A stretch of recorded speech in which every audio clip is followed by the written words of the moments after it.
Runga, raro, roto, waho. Kei whia te pine. Kei runga I te tepu.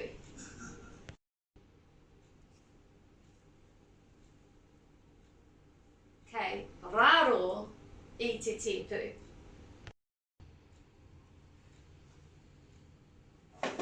Kei roto I te tepu.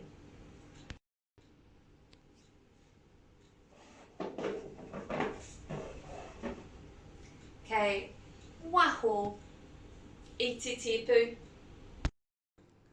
Runga, raro, roto, waho. Kei whia te puta puta.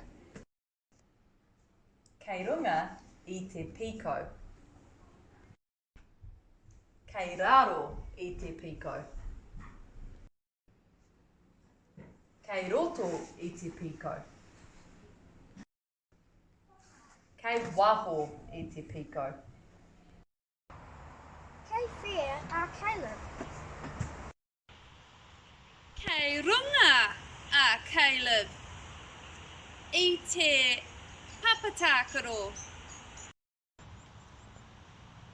Kei raro a Caleb I te papatakaro.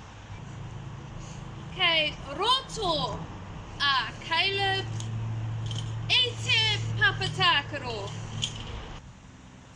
Kei waho a Caleb I te papatakaro. Kei whia a Nico. Kei runga a Nico I te waka. Kei raro a Nico I te waka. Kei roto a Nico I te waka. Kei waho a Nico I te waka.